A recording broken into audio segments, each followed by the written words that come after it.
We definitely appreciate our partnership with the DEQ and them advertising the webinar, and I hope that you guys find this of some value.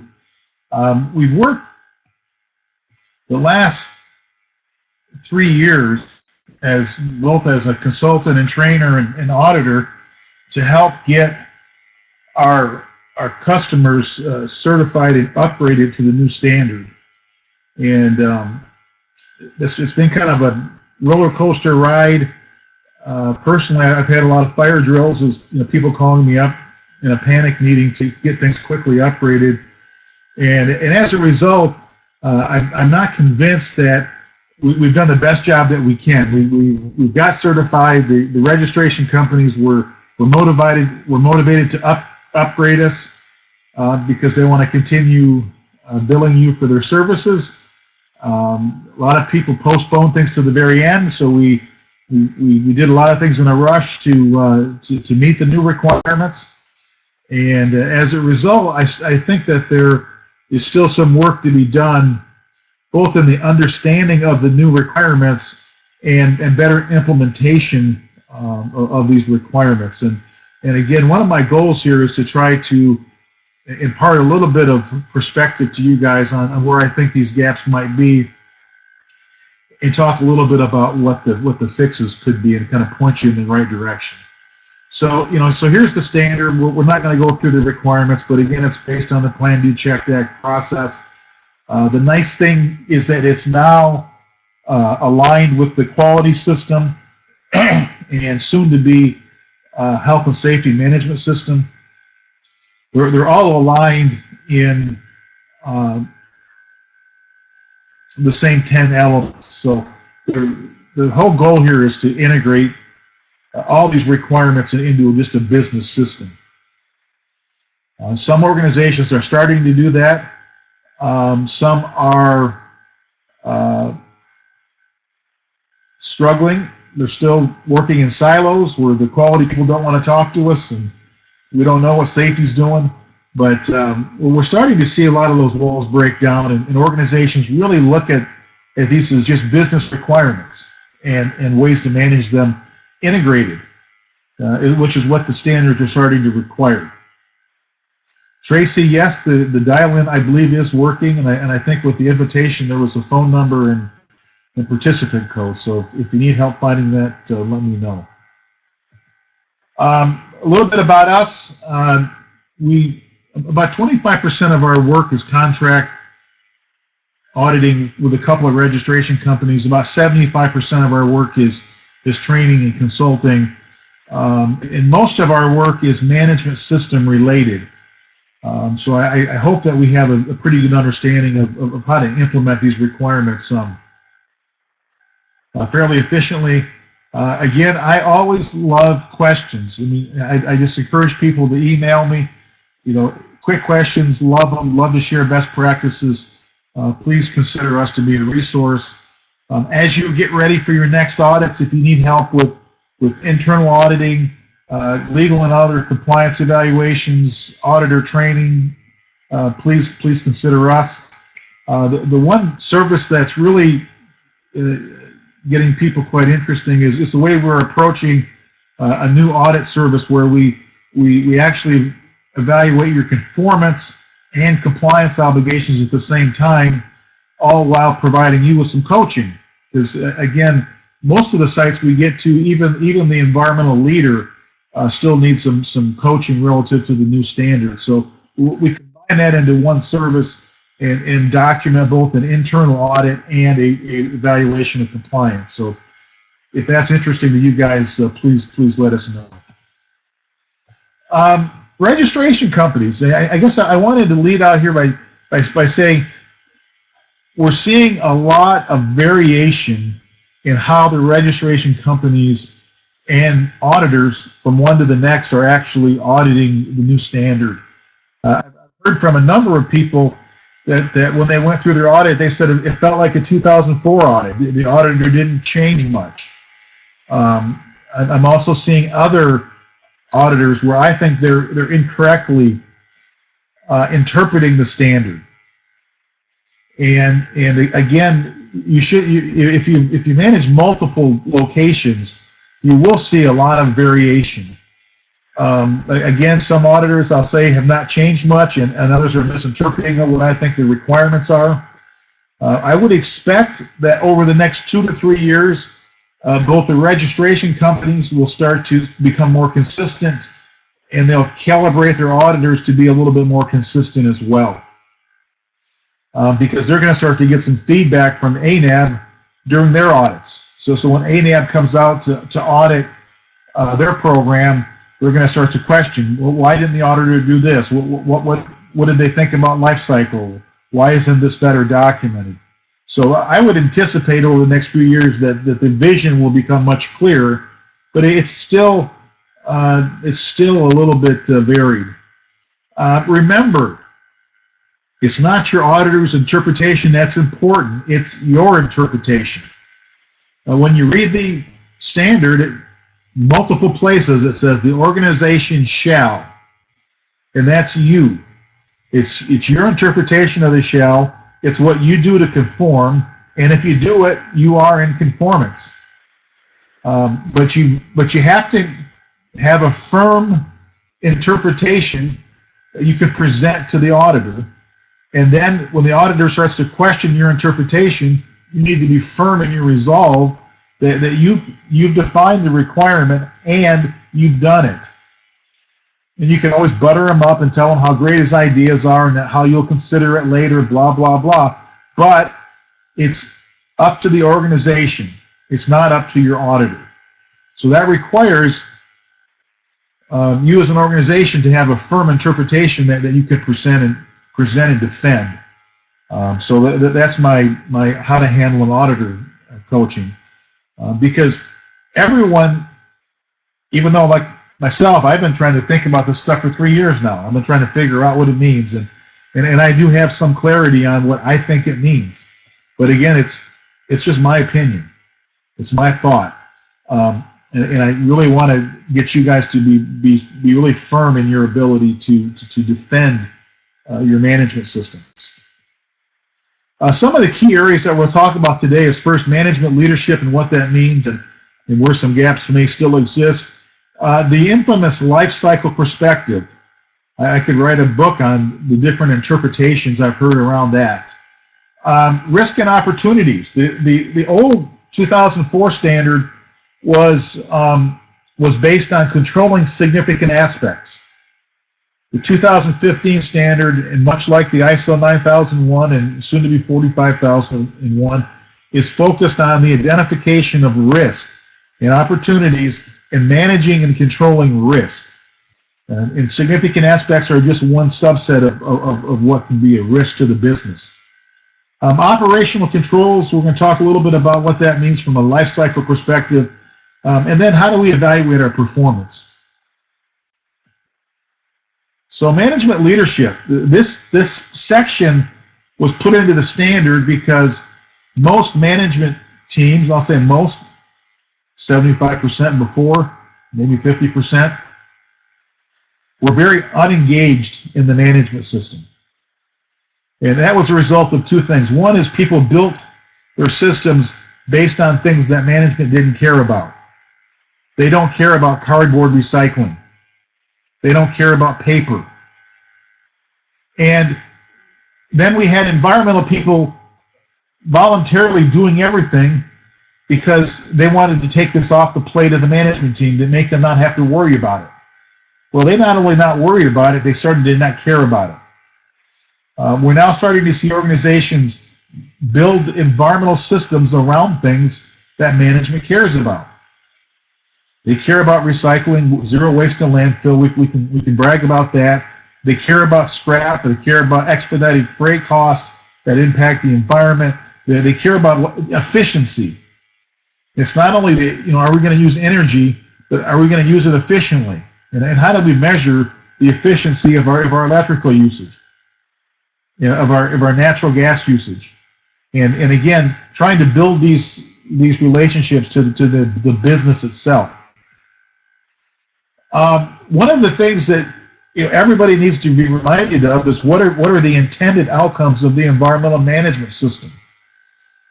because all of the standards now, the quality standard, the environmental standard, and now the health and safety standard, all are focused on meeting the intended outcomes. So the management team in your group needs to really understand what are these basic intended outcomes. The first one is your ability to enhance your environmental performance. Step one is we understand it. Step two is we try to make it better. We meet all of our compliance obligations to interested parties. We achieve our environmental objectives. And if you're part of an organization with a sustainability program, you're trying to support that program as well. So these are kind of the basic intended outcomes of your system. And again, it's up to you guys to explain this to your management team so that they can kind of connect the dots between what they do and this word environmental. And again, it's up to the organization to define what these expected outcomes are. So don't be surprised if in an opening meeting your plant manager says, well, what are the expected intended outcomes of your environmental management system? And he should be able to articulate at least a good portion of this. So give this information to him. So section 5.0, what does it require? Well, the first step is management must have a basic understanding of your environmental system. Giving them general awareness training is not sufficient. We've got to explain to them what these environmental processes are. And then we've got to connect these processes to how they manage the business. That's our job. So they should understand what your aspects list is and what the process was to determine significance. They've got to be involved in identification of your risk and opportunities. And they need to know how their respective groups will impact objectives in performance metrics. So that's the first step, is making sure that, that your management team has that basic understanding. And one of the things that I've encouraged all of the sites that I've worked with to upgrade their programs is to develop a basic manager level awareness training that's quite a bit more detailed than your general awareness. This is a training event that you can do in about 30 to maybe 30 minutes with a new manager. Just to explain the basics, point them to the right direction. These are people that have been involved with manufacturing before. They should get it, but they need to understand these specifics regarding your environmental program. We need to continue integration between our quality system and environmental system. Both the quality system and environmental system require us to identify risk and opportunities. And again, we're using the same language, so there's no reason in the same meeting that we're talking about quality risk that we shouldn't be talking about risk to our environmental system. A shared performance metrics, things like scrap, premium freight, cell efficiencies. Those are more measures of environmental performance just as much as quality. When a cell operates efficiently, they're using the energy as efficiently as they can. When we're focused on first-time quality, that cuts into my electrical and my oil usage, cuts into my scrap. And then integrated processes like layered process audits. There's no reason we can't be looking at environmental controls as well. Again, KPIs, measuring processes. Setting objectives. We need to have the management team involved with setting the objectives. It's no longer okay to have the environmental person walk into a manager's meeting, give them their best ideas, and the bobbleheads just go, well, that sounds good to me, and leave the room. We need to see management engaged with the process of setting the objectives, establishing the performance metrics and criteria, and involved with the continual improvement process. I was just involved with a site this week where I sat down and met with a company that's got a very robust continuous improvement process across multiple sites. They have a software system where they upload these things and track savings, but it's all focused on quality and financial. There were some environmental things in there, but there was a notes field where I said, okay, this project here is being done for financial reasons, but it impacts environmental metrics. Could you note that somewhere in the process? So we're just trying to connect the dot between their project and continuous improvement and your environmental performance metrics. And then assign responsibilities. They got rid of this term environmental management representative for a good reason, because a lot of organizations gave all the responsibility to one person and then everybody else forgot about it. The hopes here is that we're going to give people what they're good at to do. So our quality manager is good at planning internal audits and corrective action. Why wouldn't he lead that for the environmental program? Our facilities manager understands universal waste, oil management, compliance obligations. Why wouldn't we delegate that to him? Our HR people understand competency, training, and those sorts of record keeping. Why not just delegate those things to these other people and have more people leading the program instead of just one person trying to do it by themselves? And when you find organizations that are short on resources, they can't run out and hire 3 more people to do this job, do this work. The only way to bring more resource to this program is to give more people responsibilities to lead different parts of it. So some typical roles, you're still going to have what I'll call an EMS champion or EMS leader. You may have a compliance person, environmental person to lead the compliance effort.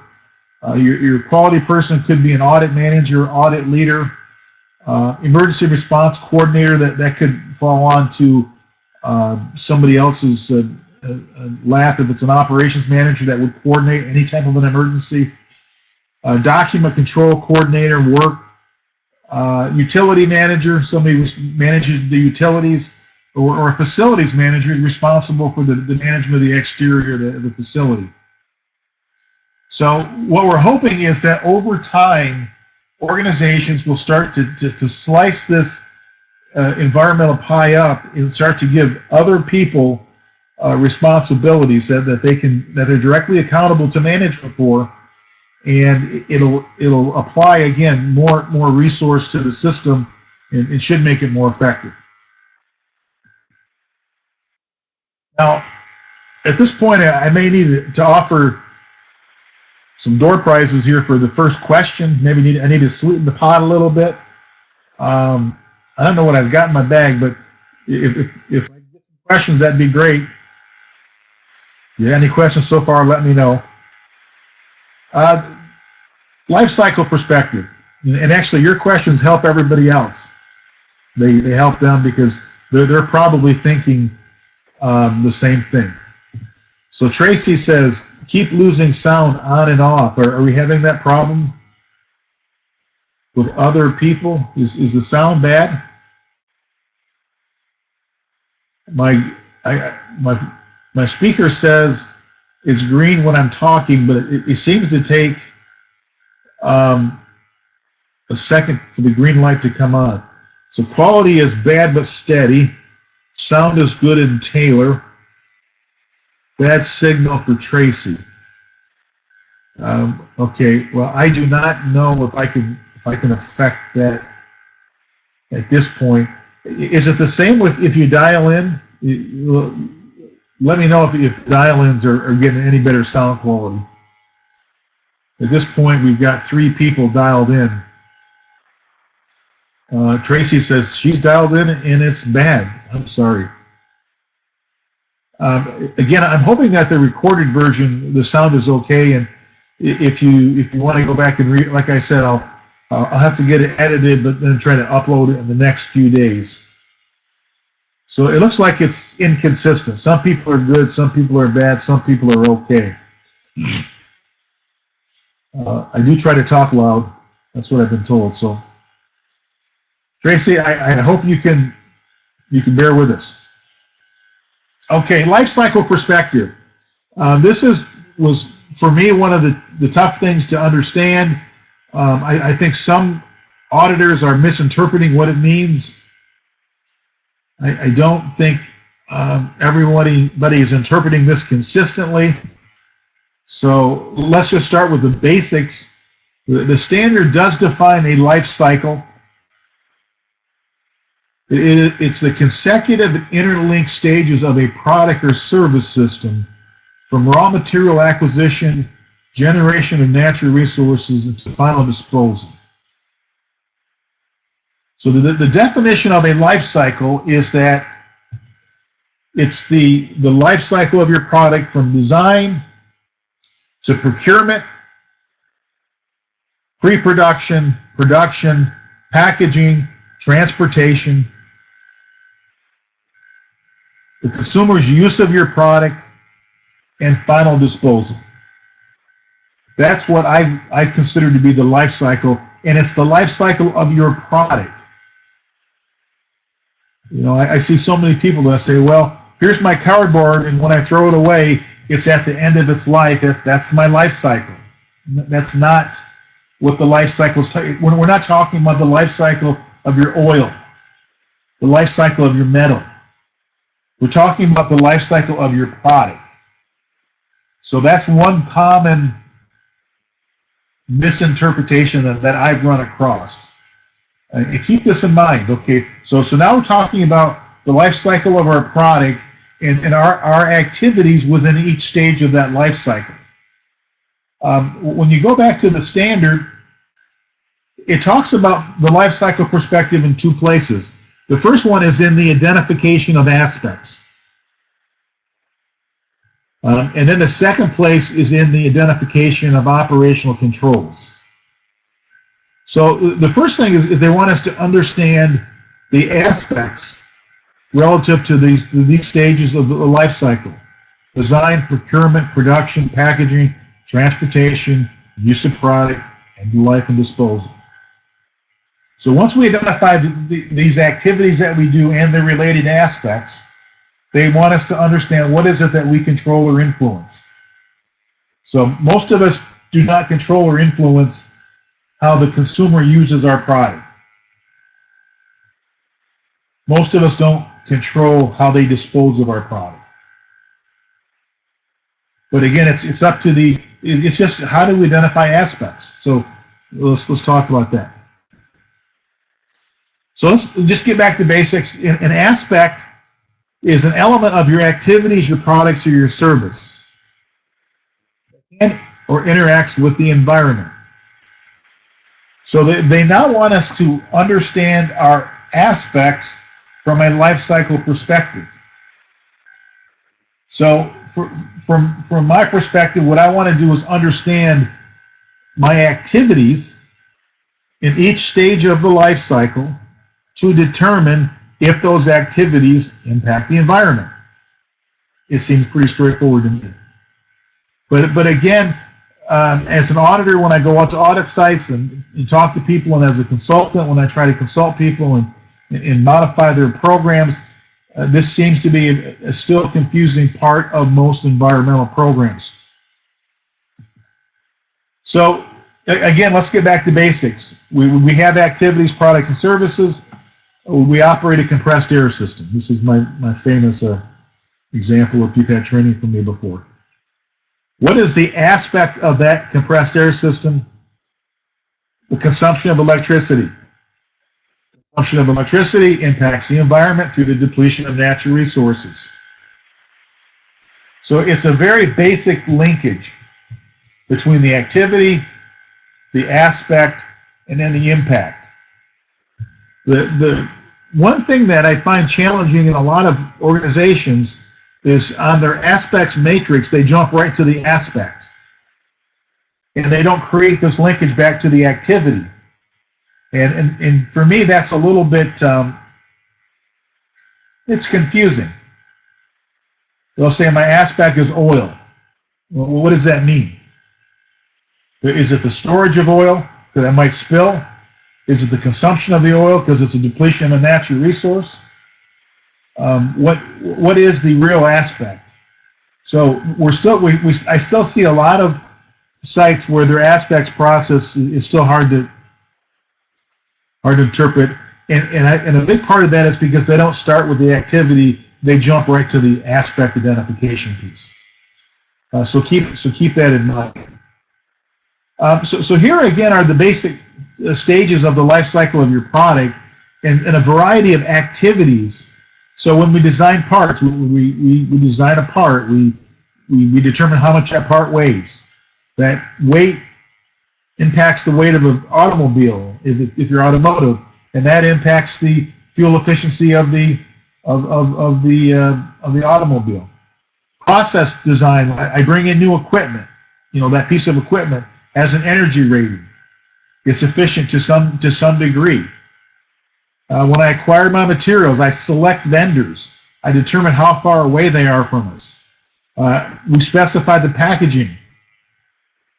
We tell them that we want them in boxes of 50, not 250, so that we don't have extra parts or we don't have materials that expire. Those are some of the activity they want us to look at relative to our aspects. So, first step, look at each stage of the life cycle and determine what is it that we control or influence. Your site may say, oops, we're not design responsible. That may be true.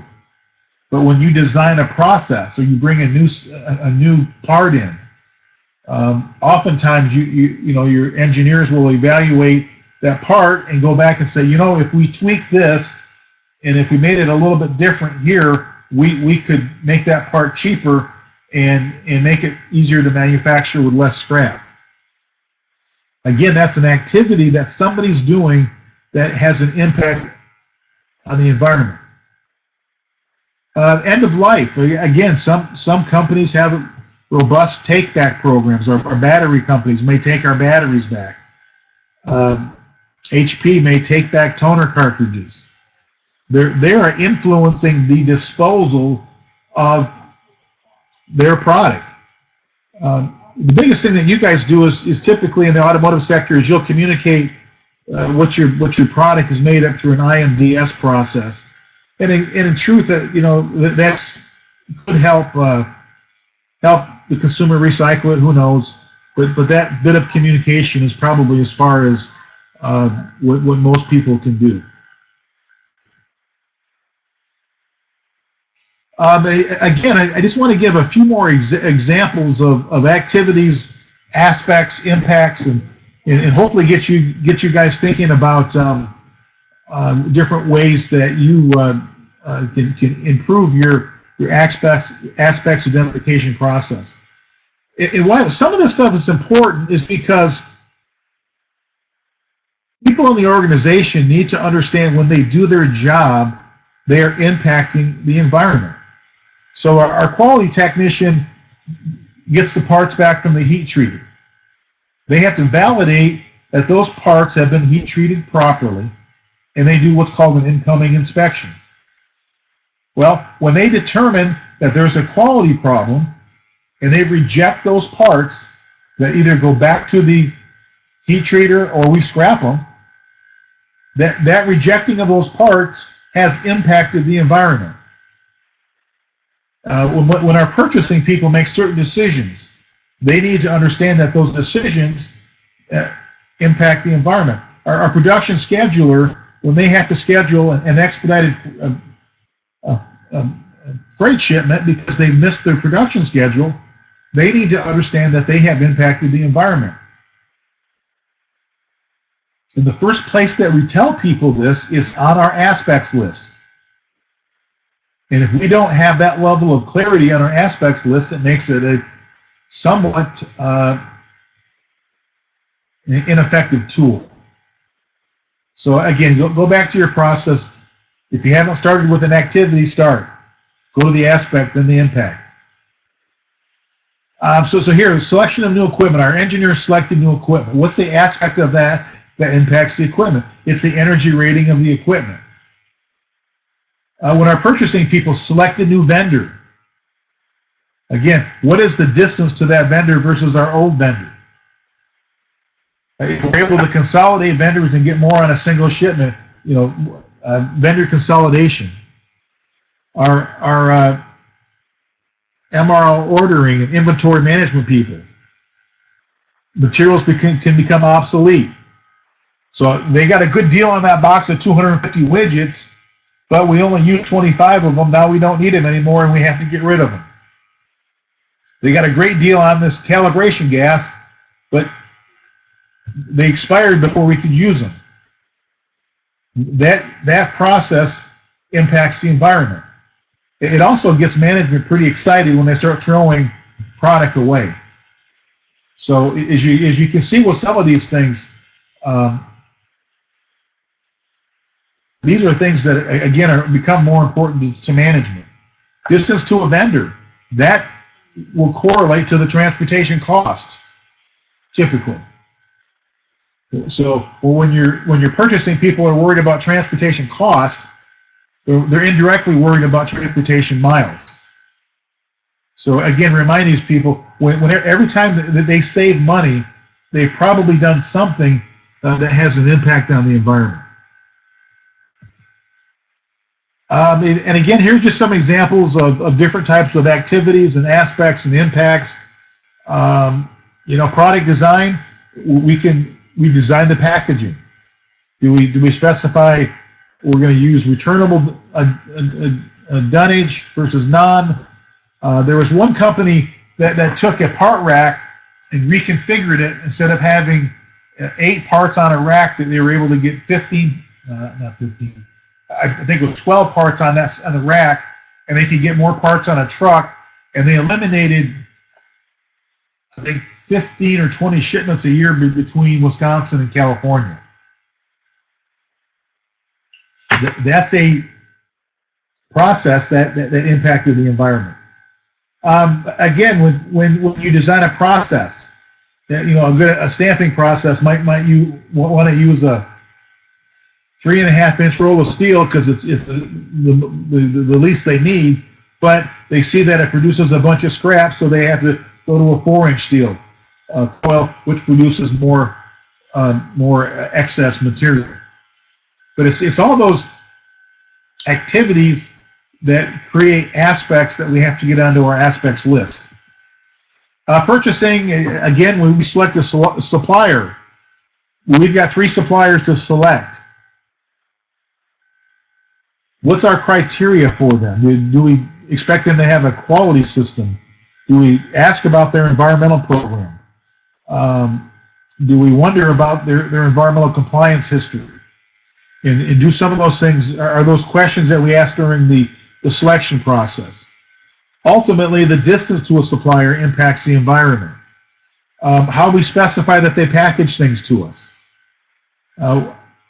Whether we ask for things in returnable packaging, and the use of conflict minerals, which could impact our social and reputation as a business. The quality and operation stuff, we've been doing this for a long time. But again, look at things like scrap and really evaluate, have we considered that significant enough? We're wasting the energy it took to make the scrap part. We're wasting the material. We're driving it to a recycler. They're exerting energy to recycle it. It's not free. Incoming inspections will reject parts that are off spec. You have to return it to a supplier. The maintenance manager, again, this is kind of stuff we've been doing for a long time. The bulbs and batteries that all ISO auditors want to focus on. The use of aerosol cans, I don't know what I was thinking for the PM on the machines. I'm sure it was a great idea, but I forgot it. The VOC parts washers, which are almost a thing of the past. But those would be typical aspects there. And then I'm not going to get into the detail of an aspects matrix, but one of the easiest ways to show a life cycle perspective is to take each stage of that life cycle, put it as a header, identify a few of the activities that we do, and then the associated aspects. And so engineering and design, purchasing and procurement, pre-production, production and facility management, packaging and transportation, and then just list the activities in each of those sections and then the associated aspect. At this point, most of our significant aspects will be the same as we've had in the past. But I just got through working with one site this year, and their performance criteria for their environmental system was energy usage, scrap rate, and expedited freight. That's what they called their performance metrics. And that was okay. And that made the environmental program very interesting to their management team. Plus, the environmental guy liked it because two of his metrics were managed by the quality guy. But again, it's that type of integration they were hoping to see. We want to see it so that when logistics people do things to minimize transportation costs, they know they're impacting the environment. Purchasing people, when they buy local, they consolidate vendors. Engineering staff, when they reduce cycle times, they buy more efficient equipment, that they know that those are impacting the environment. And the only way for them to see it is to get it on your aspects list. Okay, any questions at all about the life cycle perspective, or can any of you maybe tell me how your registration company looked for evidence of a life cycle perspective? Now, I'm getting low on coffee, but I'll muscle through.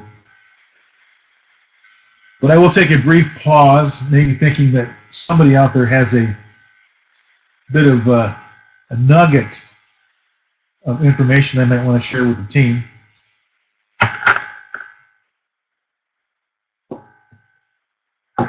And I've actually talked to other auditors at other registration companies and fiercely debated what a life cycle perspective is. Not anybody. 23 people, and I don't have one person that can. Tracy's all good. Well, that explained it. I explained it too well. If I wouldn't have explained it so well, you'd have more questions. Okay, well, if you think of a life cycle question in the next few minutes to chat it in, we'll keep going. Risk and opportunities. This is the focus of the new standard. Again, like I said in my introduction, the 2004 standard wanted to focus and control significant aspects. We controlled them, we measured them, we monitored them, we audited them, we trained people to them. They now want organizations to take a broader look at risk and opportunities and what they mean. And this is the same verbiage that they talk about in your quality system. Frankly, a lot of the same risks to the quality system are risks to the environmental system. And they didn't really help us with the definition. Risk. The definition of risk is the effect of uncertainty, deviation from the expected, a deficiency. That's how they've defined this term risk. Over the last year or so, I've started to really ponder, because that's what auditors do, we ponder weird things. Does the standard specify risk to the environment, or is it risk related to environmental activities? So again, are we trying to control risk to the environment, or are we trying to control risk from environmental activities? Tracy gives the good answer, both. When in doubt, you can say both, all the above, right? That's how I got through school. A, B, C, D, all the above, when in doubt. Yes, this is an extremely open part of the standard. It's really open to what the organization's trying to accomplish. And there's a lot of different ways to look at risk within different parts of the organization. The global risk, your plant level risk, risk to your quality system. And I started out this process thinking that they were talking about risk to the environment. But I do believe it's more about risk that's related to environmental activities. So, again, significant aspects, that's an activity. Compliance obligations, money, our reputation, brand management, return to shareholder value, those are all things that environmental activities can impact. And it's those levels of risk that can be interpreted as the risk in your system. So the first step is you have to have a documented process to determine the risk and opportunities. Who's involved? How are we going to determine them, and where they're going to be documented? But that process needs to be documented. And I would really encourage you to integrate it with your quality system. The same people that are involved with identifying quality risk should also be involved with identifying the environmental risk. The standard says that we should consider risk relative to our aspects and those activities, risk relative to our compliance obligations and permits, issues related to our scope and context, and emergencies. And yes, this has to be something that the management team comes up with. It's not just the environmental guy's best ideas. So start with a documented process, start with the right people in the room, start with a good place to document the information. Look at the aspects, compliance obligations, and other issues, and this will be an ever-evolving part of your system. This is one of the things that I believe I emailed it out to you so it was more readable, but this example came out of the ISO 14004-2016 guidance document. This guidance document it's basically the standard plus their ideas on what it means. So if you're ever interested in it, I bought it because I was afraid not to, but it's decent. I'm not sure if it's a PDF that's worth the $180 they want for it, but I found it somewhat useful. But this was an example that they gave. So the first activity here was the operation of a boiler that was run by heating oil. So there are aspects related to it with the use of the heating oil, the air emissions, and the discharge of heated water, associated impacts. Now look under the risk and opportunity column. Under risk, heating oil is not available. The cost of the heating oil increases. Now, these are two things that are not linked to environmental risk. They are business risk related to an environmental activity. So if we believe that this guidance document is kind of where they're trying to nudge you guys as an organization, I think this is a good example of how it's a risk related to an activity. It's not a risk to the environment. So if you just say that over and over, we're trying to identify risk related to environmental activities, I think it's going to help you guys identify what these business risks are. So over under planned actions, it says the finance department is asked to monitor fuel prices, compare future cost scenarios, and conduct a cost-benefit analysis. They're also going to establish an objective to replace the boiler by solar energy. Good luck with that. But then look at the risk under air emissions. The big risk is they're going to violate their air permit. Possible fine and negative publicity impacts their reputation.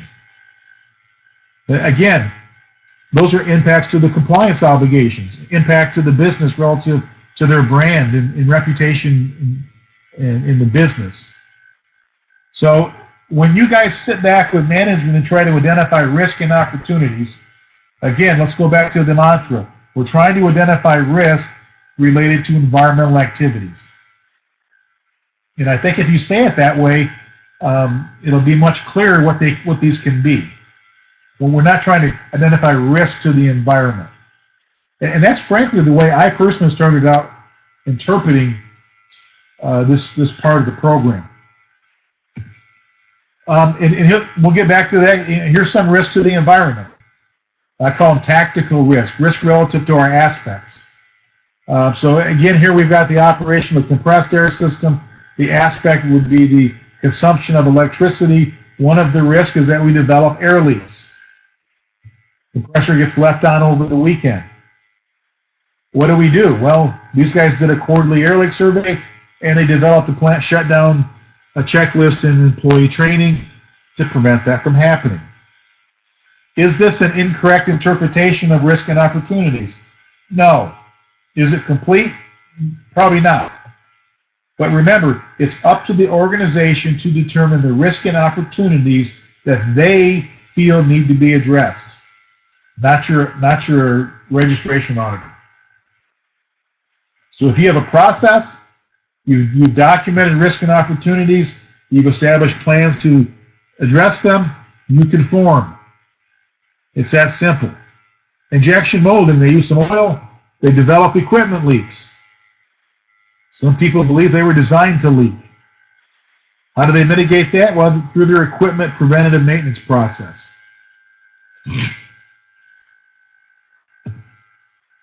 Compliance obligations. We have an SPCC plan. What's the risk? We can not do the required inspections.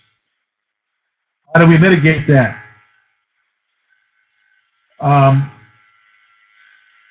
We add the SPCC inspections to our PM work order system so it doesn't get forgot if the environmental guy's on vacation.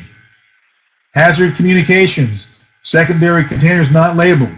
Yeah, go figure, right? Obviously, they do their hazard communications training.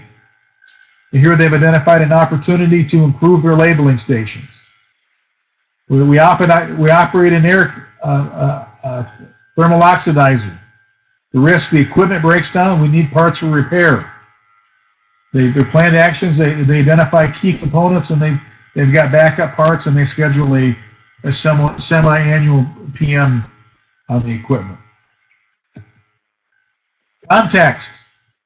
We've got storm drains in our shipping bay that are within 100 feet of the creek. Basically, if we spill anything in that drain, we've got a reportable release to the NRC, and we are on the front page of something. They develop a spill plan and a loading and unloading procedure. Again, just some different examples of different types of risk and opportunities. And again, the key thing here is to get management involved. Here's an example for the quality people out there. You'll recognize a basic turtle diagram, and this is where this organization chose to identify their risk and opportunities both to the quality system and to the environmental system. So this is a good example of where and how and why to maybe integrate and document these in the same area. And then lastly, here's an example of an organization, multinational organization, taking a global perspective of their environmental risk and opportunities, and they got real big arms here. They're worried about the market needs for products with a nearly zero environmental impact, and how are we all going to provide products that have no impact? Our resources are becoming more scarce and depleted. What are the ultimate environmental impacts of our products? And how do we cooperate with our partners in supply chain to green them up and get them to be more responsible? So as you can see, these risks and opportunities can be documented both at a global level, division level, plant level. But it's up to you again as the organization to determine what they are.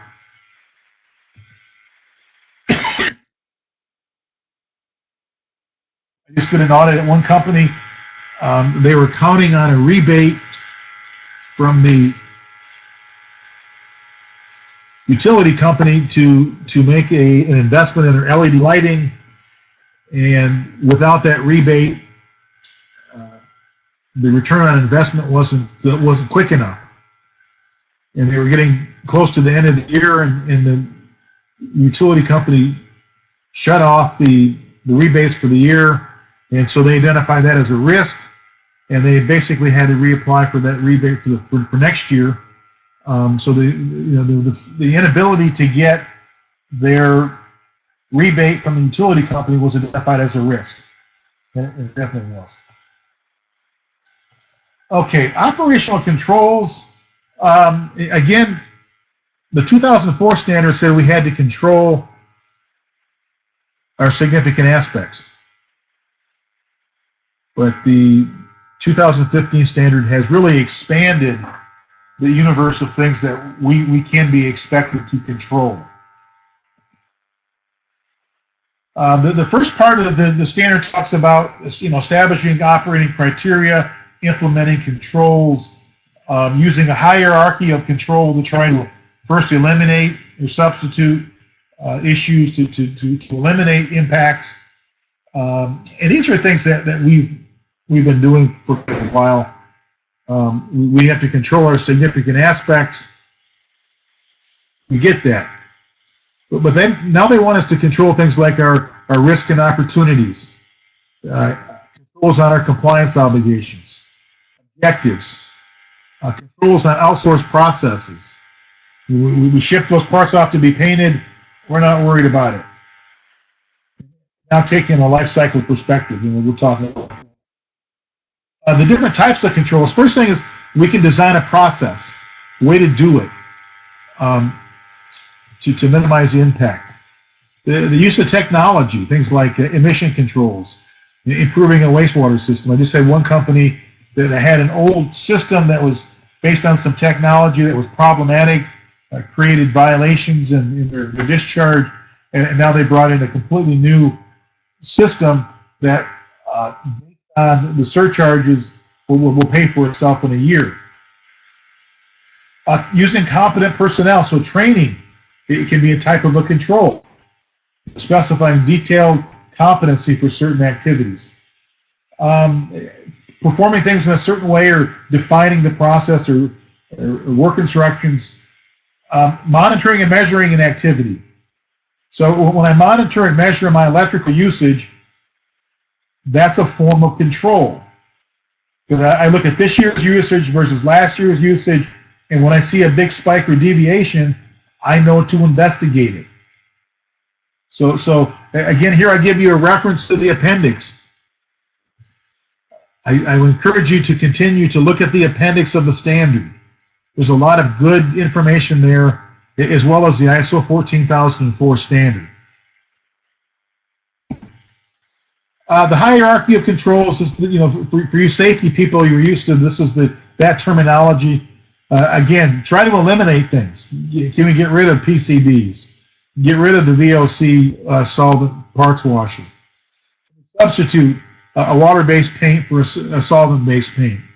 Can we control things? Obviously through air emission controls and those types of things. And then last but not least, administrative controls, work instructions, visual, signage, etc. And your examples of types of controls. This is kind of this is the old stuff you should already be doing. So here is a new element. The organization shall control planned changes, and then review the consequences of unintended changes. How do we do this? I got a great idea. Let's come up with a 3-page environmental management of change procedure and checklist, and ask every manager out there to fill this out every time they change anything. That was supposed to be a joke. Yeah, that's going to fly over like a lead weight. What I would propose and have encouraged people to do is take a look at the already established management of change processes that you have and make sure that some documentation is there to indicate that we've considered our environmental program. So we have to fill out a request for capital expenditures, new equipment, putting in a new parking lot, developing a new process. We have to get that capital approved. Should we review our environmental system to make sure that that change doesn't impact it?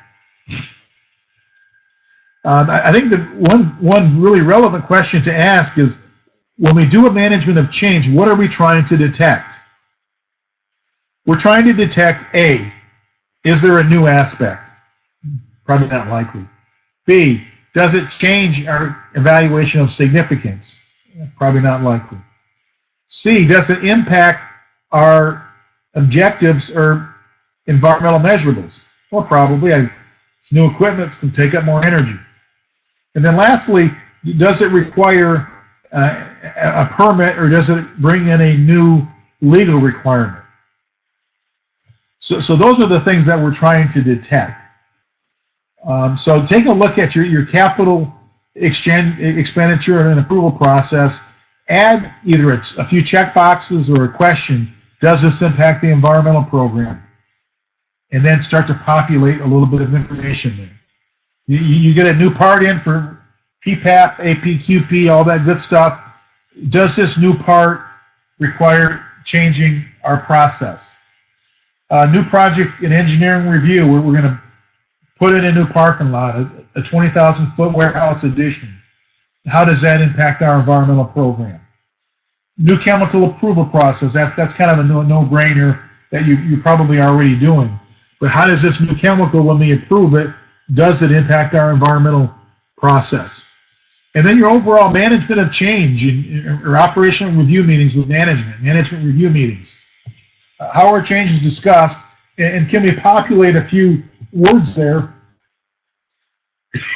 Excuse me.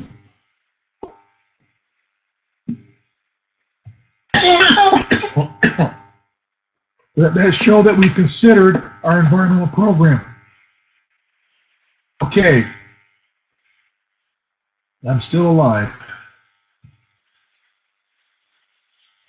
So that's it for management of change. Outsource processes.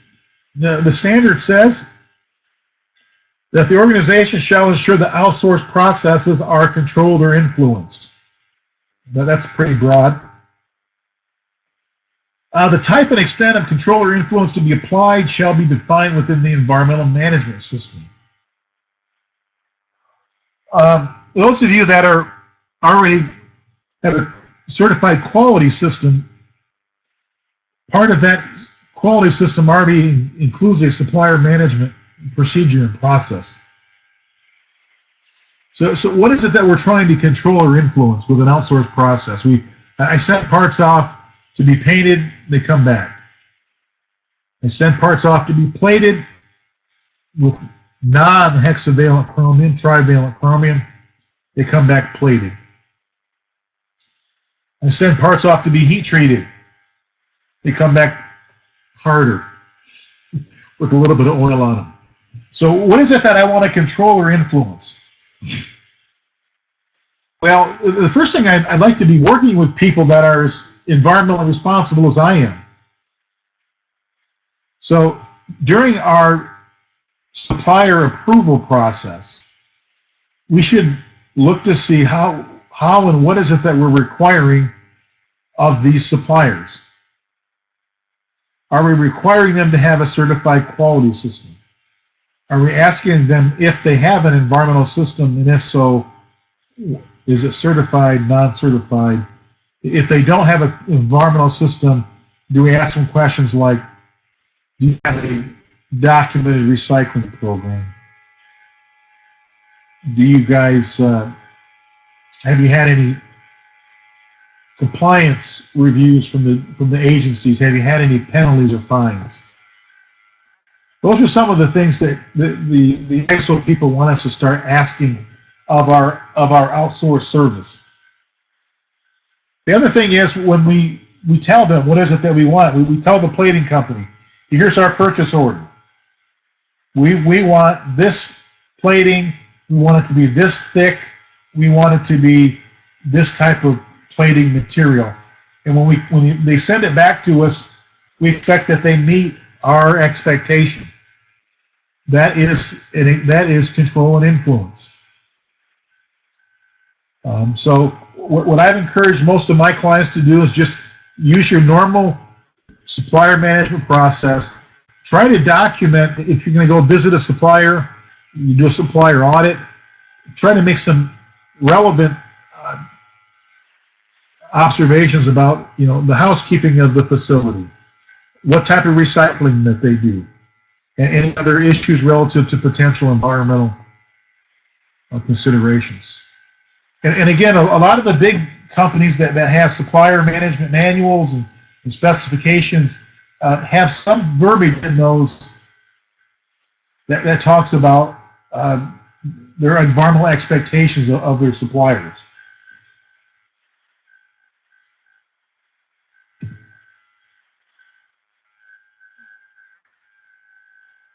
So here's the definition of an outsourced process. It's within the scope of the management system. Basically it's something that we need to meet our intended outcomes. The liability is retained by us. So if our parts are misplated, who does our customer blame? Or the plater? Well, they're going to blame us. We retain that liability. And the perception is the service is being performed by the organization. A good example might be a janitorial service. Everybody kind of assumes that we are cleaning our own offices. So here's some examples. Again, we've got a contractor that looks at forklift maintenance. We've outsourced that to them. They could create a spill, and we provide them with contractor training. Our steel supplier, they could deliver off-spec steel, excess, which would result in excess transportation, scrap parts. So we give them a steel specification or purchase order. We do an incoming inspection. A painting company, again, they could deliver off-spec parts to us, which would increase scrap and transportation. Our supplier profile with them and how we approve them. Our on-site inspection, we go to do an on-site inspection of their facility, and we also do an incoming inspection of their process and parts. Heat treating, they send us totes with a lot of oil in them. Could create leaks or spills. We can specify in our contract with them that we expect our containers to not contain excess oil. Our recycling company could find themselves in the position where they have to landfill our materials, and we can handle that in our contract with them. The landfill company, again, long-term liability associated with the landfill itself. We can review the compliance history of the landfill prior to taking waste to them, and we can insist on some kind of a contract indemnification against having any kind of Superfund liability. Our waste hauler could have an off-site spill, and through our contract, we can make it clear that it's their responsibility. Our janitorial service could, improper disposal of cleaning chemicals or improper waste disposal. Again, our contract with them, our contractor training process, and our communication process with them. Our new oil delivery company, they could have a spill during the delivery.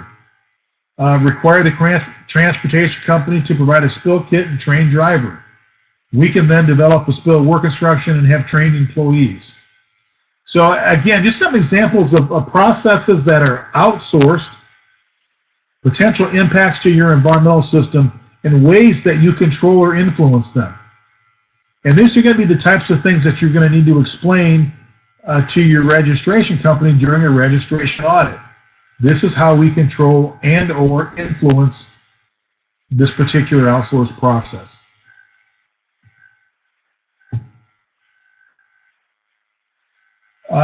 Again, they've now asked us to take a look at our operational controls from a lifecycle perspective. We're back to lifecycle.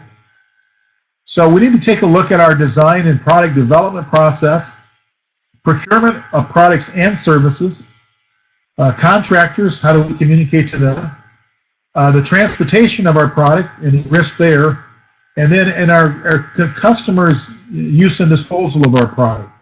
How do we control those things to the extent we can?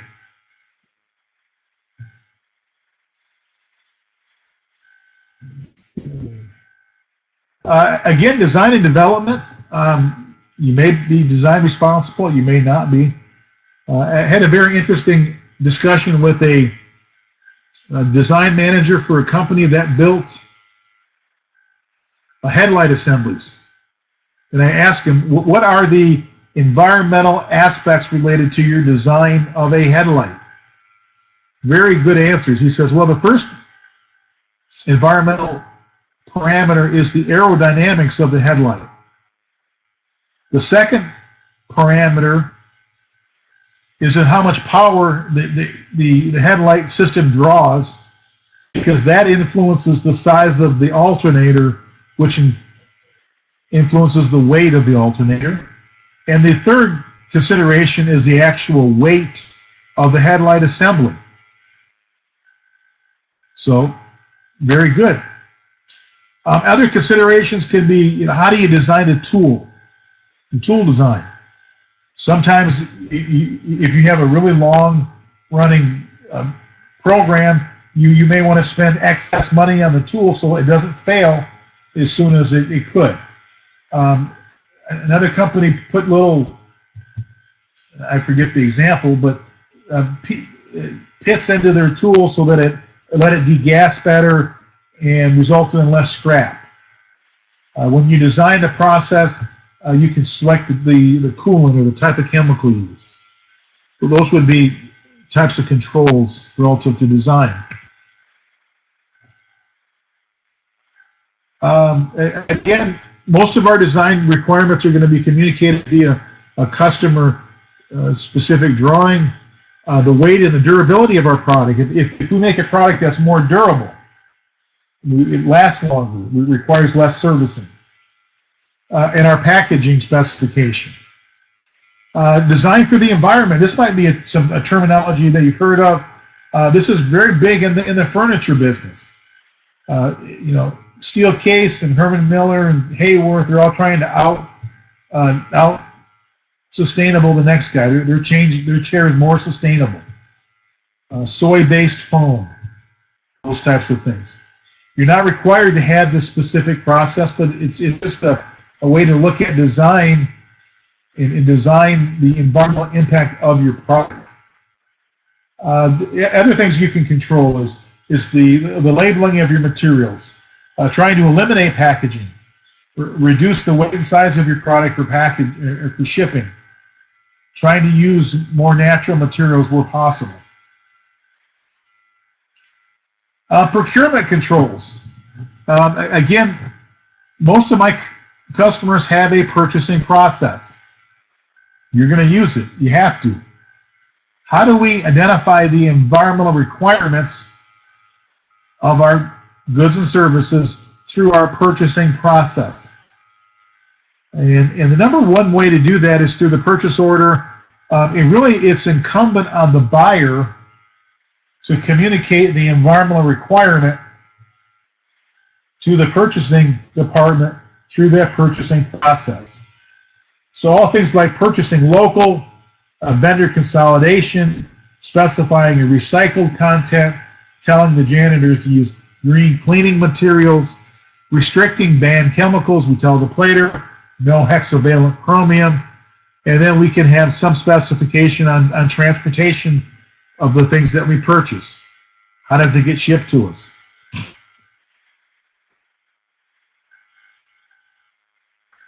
And other types of things, we want things to be mercury-free, minimize the packaging, proper labeling. So here's just some examples of what you might consider to be the purchasing requirements for products and services. We purchase steel. Well, we need a certified composition of steel certificate so we can determine, do we need to file a TRR report based on the processing of our steel? We purchase plastics. Well, we need an SDS sheet or a certificate of composition for the same thing. When we purchase painting and coating, we need the VOC content to determine our need for air permits. We need the SDS sheet. We need to verify that there's no restricted chemicals and no hexavalent chromium. Again, purchasing oils and chemicals, the same thing. We need the SDS sheet to do a PPE assessment, and making sure that we are working safely, and then we need the SDS sheet for proper spill response.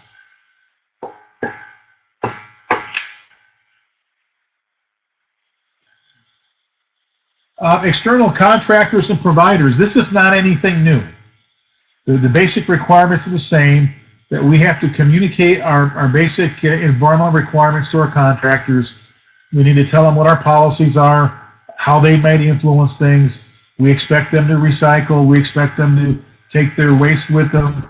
How do they deal with the response, emergency response? Validate their competencies. Good examples are HVAC contractors are sending us EPA certified technicians, and then validate that they are complying with their compliance obligations. SDS sheets for chemicals they may have on site, and proper waste disposal of their waste, and who's responsible for that. So that needs to be inclusive.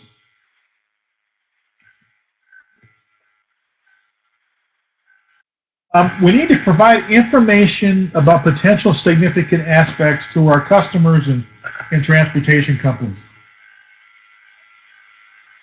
Again, this may not apply to most of us.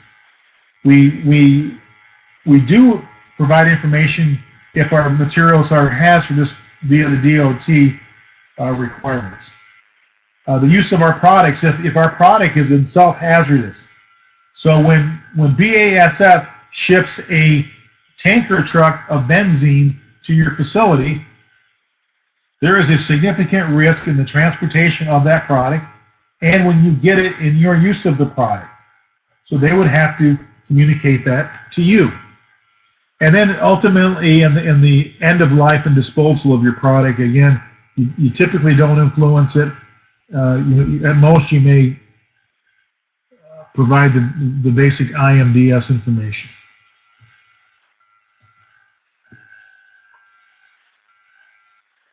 Different types of things that we can do to control and influence these suppliers. Expect them to have a quality system.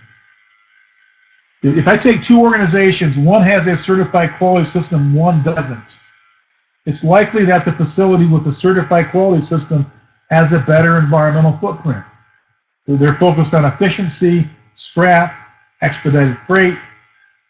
Just having a quality certification is a degree of influence. We can ask them about environmental certifications or give them an environmental survey. We can tell them, here's our restricted chemical list, do not send these to us.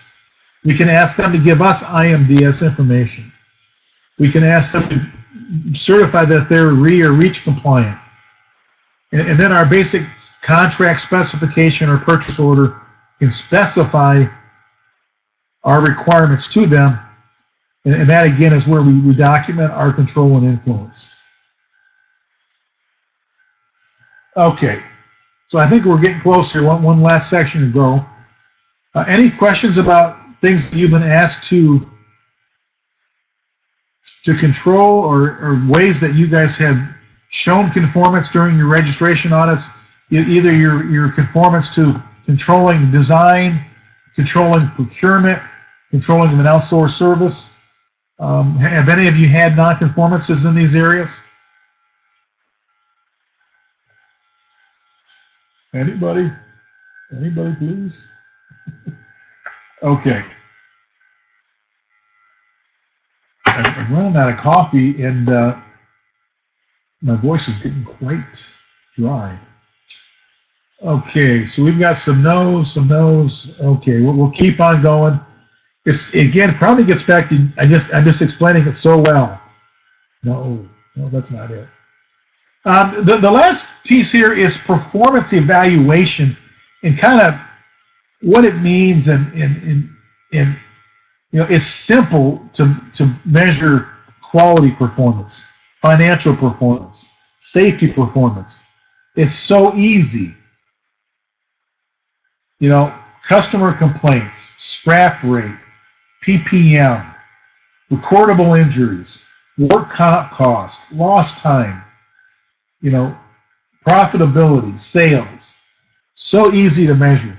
When you try to measure environmental performance, it's quite a bit more challenging. Am I trying to use less energy? Or am I trying to make more with the energy that I use? Am I trying to recycle more cardboard? Or am I trying to really bring in more cardboard and actually have to recycle less? Does this metric actually measure the environmental impact of my organization? Very difficult to do consistently. So here's a few of the terms that they define for us.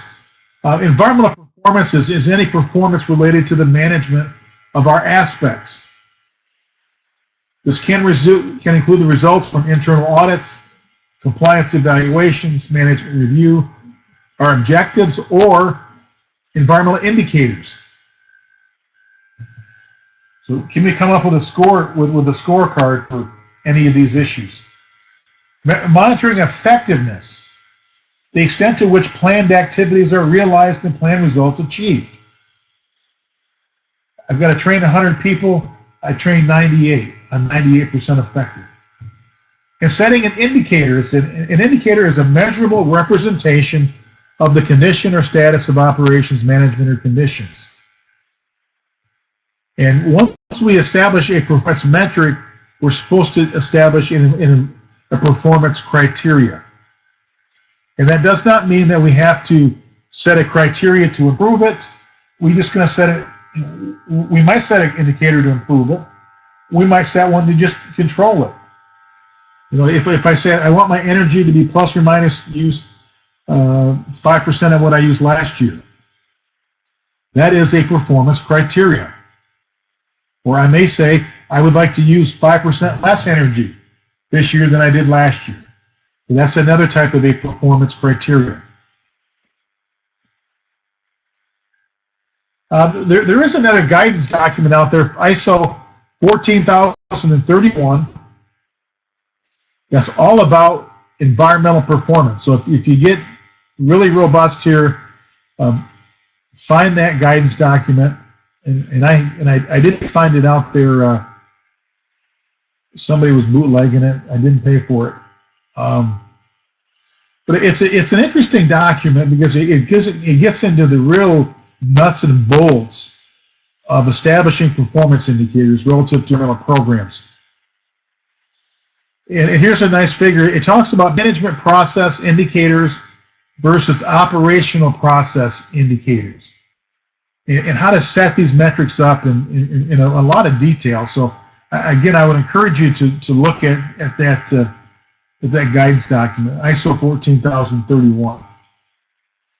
But when you look at the management performance indicators, there's some examples here. Indicators relative to the management policy and programs. So percent of employees trained, percent of the work orders completed on time, percent of corrective actions completed on time. Things related to your regulatory compliance, number of findings from corporate, percent findings closed. Financial performance related to environmental issues, cost savings from environmental projects, rebates from recycling programs, or indicators relative to community relations, a number of community projects completed, Pounds of waste recycled from employees. Employees bringing batteries in from home. These would be examples of what they consider to be management system performance indicators. Operational indicators, these are the things that we're used to seeing. Our management of materials, our efficiency of usage, how much energy are we using, electricity, natural gas, maybe water usage, and then how efficiently, hopefully we're trying to normalize that per our production. Supply and delivery, a transportation cost.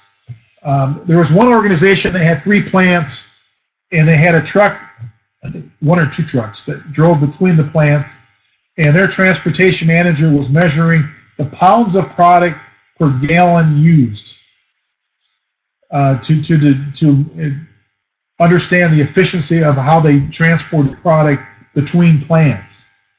That's an environmental metric. Obviously, it went back to cost as well, but a really good way to tie in the financial metric to the environmental system. Obviously, our waste, waste to landfill, waste to recycling. Everybody wants to be landfill free. That's the new mantra. Or different types of emissions, air emissions, how many gallons of water sent to the sewer system, those types of measurables.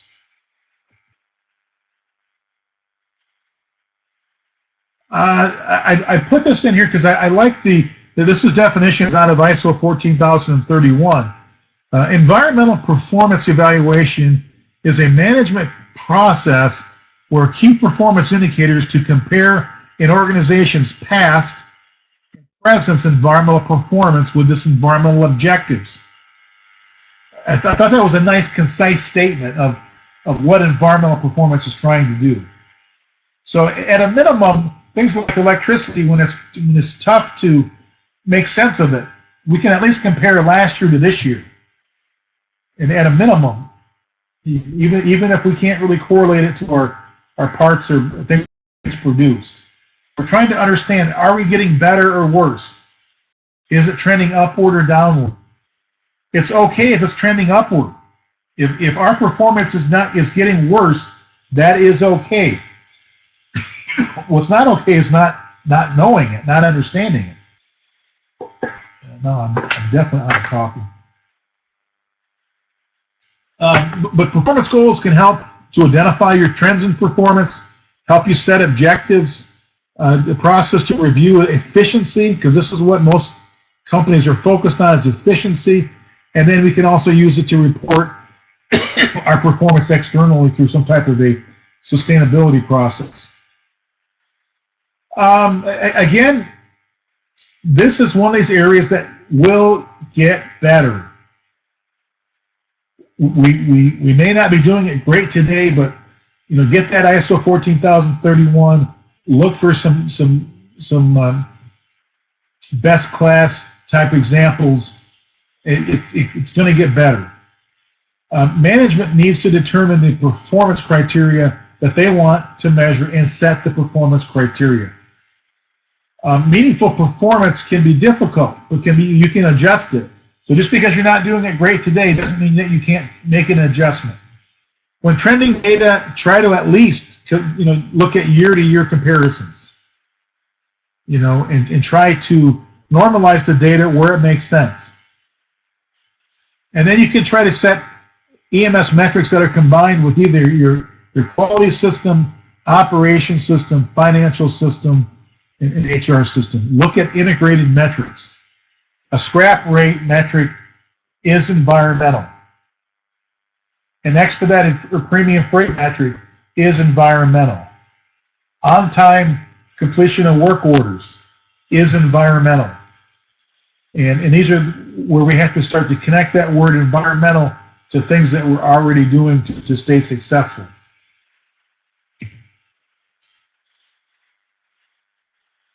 Okay, and again, here's some examples of operational performance indicators versus management performance indicators. I'm not going to read all of these things. If you want a copy of this slide, just send me an email. I'll send it out to you. Things like raw material used per unit of production. You know, I bring in 15 tons of steel, I send out 13 tons of product. That's a great way to measure your steel consumption. Energy used per, kilowatt hours per pound of resin I process. The extent to which you can normalize the data, it's better, but it still doesn't show a pretty picture. I can put in all the LED lighting I want, but if I'm operating a stamping facility and I work 16 more Saturdays this year, you're never going to notice how much energy I saved on LED lighting. So it's going to get better if you can normalize it. It's never going to be perfect. Again, so some more areas of ways to monitor and measure performance tracking. Average kilowatt hour per day. Again, not the best example because they're not really looking at year-to-year data. Anytime I'm looking at energy, if I don't have 2 to 3 years of data on the same chart, it's not a good chart. Here's an example of a scorecard, and again, I'm not trying to test your vision skills here, but here they've set some long-term targets, 2020 targets, and then a cumulative 1 to 2 year target. They look at energy, greenhouse gases, but you can do the same thing. Numbers of spills, numbers of non-conformances at the registration audit, number of kilowatt hours used per pound of product produced, number of gallons of water discharged, and come up with some kind of a scorecard that you can then present to management. It makes it easy to demonstrate conformity, and it really makes this concept of performance mean something to the organization. And the other thing is, look at these integrated KPIs, things like scrap, cell efficiency, rejected shipments, transportation cost, expedited freight or premium freight costs, those types of things. So that's kind of it for the high points. I really hope that some of the things that we've talked about here have brought some level of clarity to what these things mean, because what's going to become important is where you interact with your registration auditor and you're very confident in what you've interpreted and you can show conformity. The standard says the organization shall, you did, you conform. And if you can project that confidence and you just tell him to back down and say, that's a great idea, we'll consider it, but today this was our interpretation and how we conform. Maybe giving you some ideas on how to make things better. Just because we're upgraded doesn't mean our system is great. Doesn't mean it's easy to manage. What we want is a management system that is just an outcome of how we do business. We do this every day, we conform. We don't want special environmental things, because anytime we call it environmental or it's special to us, it doesn't get done consistently. We want to see how this gets integrated into the business process. And again, if you guys need any help, please consider giving us a call. And when I say questions, I'm telling you, questions are free. Send me an email. If I have an answer, if I have a best practice, if I have a tool, a form, I really like to share things. I know at some point you'll call me up and need help, and that's why we're here. But don't hesitate to think of us as a resource. Today, which this is my webinar day, we are doing a webinar from 4:30 on the new ISO 45001 occupational health and safety standard. It's going to be a pretty high-level overview of the new standard and how organizations are starting to implement. We've seen some companies, I know BMW has put it into their supplier requirement process. I am expecting that this will become a mandate across the automotive sector. I have a number of large clients that are ahead of the game. They're starting to implement 45,000 like processes and getting things lined up so that when they need to seek certification, that they'll have things lined up and they have more time actually versus being under some kind of a mandate. So again, if you're interested in that webinar, send me an email and I'll send you a link to it. And what else we got here? Oh, I will probably record this. I have recorded it. I'm not sure if I can get it edited and upload it to our YouTube page. I would encourage you to search. If you search for EHS together with the word Michigan, or you search the word Lifecycle Perspective, you will find our YouTube page. I need subscribers, so please, I don't spam you. I don't do a lot of this, but please consider subscribing. And I am planning to edit this this webinar and to repost it. So look for that there. And that is it. There's our contact information. Again, a lot of you out there are already clients, and we always appreciate your work and ways to support work with you guys. For those of you that aren't clients, love to work with you. And for those of you that are consultants, I'm glad I could help you. And if you need any help with your projects, I'm not too proud to subcontract to another consulting firm, so please consider us a resource that you can pull into one of your projects. Again, I apologize for the technical issues. I'm glad you guys could show back up. And just depending on how things go, I may actually offer another live version of this. If you have any feedback, please send it to me. If there was things that we covered that you liked, tell me. If you thought things were too slow or clunky, tell me that. Or if there's any questions you have, please ask me to follow up with you relative to that. And with that, you can chat in a question if you have it. If not, thank you very much for your time.